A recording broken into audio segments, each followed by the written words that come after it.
Saturday, May 6, 2023, and I'm going to take you on an orchard tour. It's been a while since I've done a comprehensive video. I'll do one of the farms soon. You can see on a quick pan, the place looks a heck of a lot different than it did about 2 months ago. So, we'll enter this way and then we'll come out the main arbor and I'll just show you some of the interesting things I've got going on. This here is called a jostaberry, which I've never heard of before. It's a cross between a currant and a gooseberry. I figured why the heck not try it out. In this planter right here, I've got what's called ever-bearing strawberries, which means they're going to put strawberries on all summer, and then they perennialize better than what this is called the June-bearing strawberries. Here I've got my June bearers, and you can see they're getting ready, although there's some little mouse in here that is really enjoying the first bite. Now these will put on fruit for about 4 weeks, and then they'll go dormant. And I'll probably keep them for a couple years, I'm not really sure, but this is the type of strawberry that is used in commercial production. These are called Chandler. If you go to pick your own or something like that, this is likely the variety. Here I've got an interesting plum. It's called a green gauge plum. It's from a nursery up in New York. I'll just stick to the most interesting things because this would take all day. Here's a peach. It's called a Saturn peach, or also known as a Dona or Pinto peach. It's a really thin peach. This is from the same nursery up in New York, and I'm going to say the name wrong. Meyerborn. Saturn peach is what it is. Okay, so here we've got pomegranate, which is showing no life. And I'll show you another one where I did what was called a green test, and it's actually still living. I don't know when it puts on leaves, but it's still alive and well. That's a brand new thing for me to try. Gosh, allergies in Tennessee are real. Forgive my stuffiness. Another peach tree. Okay, so this right here, you can see this is a fig, and it's just starting to put on leaves on the bottom. So that's a good sign. This is out of Ison's nursery down in Georgia. And then here I've got blackberries. This is interesting. This is called a marionberry. Those are really prevalent in Oregon and Washington. I don't know if they're going to do well here, but I thought why not try it. And you can see how I did this is with a cattle panel and T-posts. And as the blackberries grow up, you kind of weave them in and out. Apparently blackberries really love the Tennessee climate. Now here, you can see I have to fix the trellising here, it's pretty janky. But here I've got raspberries. You trellis them different, they grow different. Allegedly, raspberries don't love Tennessee, they like to be at a higher elevation. Here's ones I just put in. These came from a nursery up in New York called AA Vineyards. They're putting off leaves, which means they're happy. I guess I'll go back this way. Here's a row of blueberries.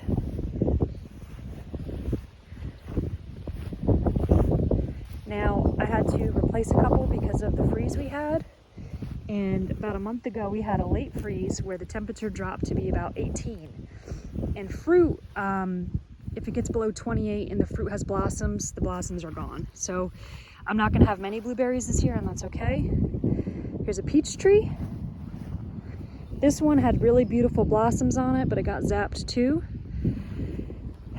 Here we've got grapes. I put in some rebar for support right now. Eventually I'm going to trellis as the vines continue to grow out of that, I don't know what to call it, stalk.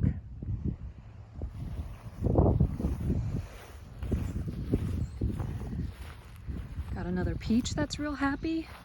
This is a contender peach. This is out of Stark Brothers in Missouri. This I planted last summer, so it's had 2 years of growth. Here's some close-up of the blueberry blossoms are really pretty, but you can see here, right, like there's the beginning of the blossoms, and then you can see the blue starting, which will become the berry. Here's my Bella Georgia peach. This one had really beautiful early blossoms that got zapped, so I don't think we're having any peaches this year. Here's our Crimson Crisp apple, and I've shared videos with, the trellising here. And look at this. Yay! There's 4 on this whole little tree, but I'm super excited. Here's an Asian pear. Now, one thing I've been learning, I mean, I'm learning so many things, but you know, with pears and apples, it's important to do like what they call a single leader type growth. And then, like I've explained in other videos, you want to have like a 90-degree angle right here. And I've been using these spacers, but one thing I keep making the mistake of is when you pull the limb down, you should really pull from out here and not here, because I've inadvertently, you know, ripped limbs off, which is not good. And I think I need to let the tree grow a bit more so the limbs are stronger before I start trying to pull them around. There's another Asian pear. It's not as happy as the other one. I'm not sure why. Got some elderberries I moved from my house. Okay, here is a mulberry, which does not look happy. But this morning, I'm trying to see where I did it. I did what is called the green test. Oh, right here. So if you're not sure if your plant has survived, see right there? I just did a very, very thin cut into the bark, and see how it's green? It's definitely alive. I don't know why it's not putting on leaves yet, but I guess I need to learn a thing called patience. Here we've got our Montmorency. I'm probably not saying it right. This is a French cherry tree that is sour cherries. Apparently I learned in Tennessee, of course, after ordering my cherries and planting them, sour cherries do great. Sweet cherries, not so much, but we're gonna give them a try. Here's a mulberry that is doing a lot better. You can see the little fruits on it already. The leaves are coming out. You know, the other one is definitely behind. More elderberries. Now this is cool. This is what is a Moonglow pear. And look at this. Baby pear. So this I bought from a nursery in a pot, so it was a lot more mature, but as I explained in the video, when you buy potted and more mature plants, the plant has developed bad habits. So you can see here I'm using spacers to try to get the limbs correct. Versus if you have a bare root, they're a lot more malleable and you can train them a lot better. Then here I've got some more grapes. These are table grapes. The other ones I showed you were wine grapes. Got another fig coming in. So here's the back end of the orchard. This is how it looks from this side. So we'll walk down this way. This is what is called a Rainier cherry. It's a sweet cherry, it's yellow. This one's pretty happy. Now what I've done here is, because it's a lot of clay, I read that cherries actually it's like a mounding growing process where you mound good soil above the actual soil. So you can see it's growing different than a lot of the other trees here. I didn't really dig a hole, but I'm probably gonna add some horse manure to it, because you'll see the other cherries I show you in a minute don't look so happy. There's a pear tree that looks so-so. Not sure what's going on with that one. Another baby pear that I'm trying to train. And I've got wine grapes. Now these are new varieties and I can't remember the name, but they came out of UC Davis. And they were bred to be resistant to what is called Pierce's disease, which is a disease that's very prevalent in the south, more south of Tennessee, but it seems to be coming its way north. I know it's big in Alabama, so it'll be interesting to see how those go. Okay, here's a cherry tree. Does not look so happy. You can see here, I mean, I gotta figure out what's going on with these guys. You know, I think the mounding, I really need to increase some more dirt, more soil, probably some manure, do some more feeding, but not the happiest looking tree. Here is Beauty, a type of Japanese plum. This I got from Ison's Nursery in Georgia. This is neat. Pecan or pecan.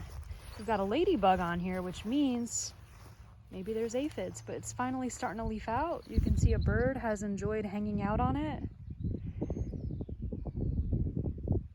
This one is called Desirable. That's the Desirable Pecan or pecan. Okay, now we're moving over to the nut section. So we started with the pecan. This is hazelnut. It's also called filberts, but isn't that neat? These I got out of Washington State. Here's another, I think that's the Stewart pecan. Here we've got, it was called a Balaton cherry. This is out of New York. This one looks a lot happier than the other ones. Another hazelnut. You know, hazelnuts and pecans, you need to get 2 varieties of each so that they cross-pollinate. So that's why I've got 4. 2 pecans, they can cross-pollinate each other. Stuart and Desirable, 2 hazelnuts, Doris and Polly-O, so they can cross-pollinate each other. Now this guy, this is what is called all-in-one almond. And it does not look happy. But I did my little test and it's not dead. I just don't know why it's taking forever to put on growth. It's like the pomegranates. You think they would at least be putting on leaves by this point. Okay, so we've done a full circle, or coming up on a full circle. Here's a fig, which, you know, you ask yourself, what the heck is going on with this fig? Why are there leaves, you know, on the bottom, but not growing up? And I nicked it somewhere. Yeah, here I did a green test and it's living. It's living, so I don't quite know what's going on. Here's the pomegranate. I have 3 pomegranate trees in this orchard. And I don't know where I did it on this one, but I did a test too. I did a green test and it's alive. Just doesn't look like it. Okay, so here is the back end of the living wall. Here's my mason bees. I'll do another video on this, but you can see that one nest has been plugged with eggs, which is a good sign. I mean, I was hopeful for more, but at least I've got one. Here's my triumph tree. This is called an aronia berry. More apple trees. Okay, here, this is a kiwi. This is a fuzzy kiwi named Jenny. And then here's some hardy kiwis. Now the hardy kiwi needs a male to pollinate. Here's the female. The fuzzy kiwi Jenny does not need a male. Here's the peonies I planted with my mom that I did a video of. This is another video. I'll explain to you what I'm doing here. Here's the male kiwi. So that's going to put on flowers to pollinate the female across the way. I don't know if I need to plant them next to each other. We'll see. All right, so here is what are called honeyberries. These are out of they're predominantly from the Northwest. They're kind of like a blueberry, also known as hascaps. I'm going to try them out. And then this row is another row of blueberries. And some of these are really mature already. This is called Tiff Blue. Look at that.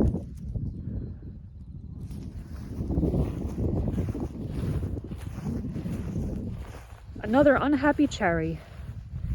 What is going on with my cherries? I don't know. All right, so this guy, here's my Arkansas Black that I've been trying to correct the growth of. But look at this. Look at all these baby apples. This was a container, bought in a container. And like I said about the Moonglow pear, the benefit is it's a lot more mature and older, but the bad part is there's bad habits, so I'm trying to correct the bad habits. And then, you know, here's the other side of the wine grapes I showed you on the way in. Another apple tree. I was doing some pruning this morning, some trellising. And that's it. That's the orchard. So we'll see. I'm a little concerned about the cherries. I'm wondering why the pomegranates and almond tree hasn't put on leaves yet, but we'll see. I also got to figure out what the heck is enjoying these strawberries. We finally, this coming week, have a stretch of 80-degree weather in Tennessee. It's been chilly, so I'm thinking I'm going to have a lot of strawberries to pick. But here you go.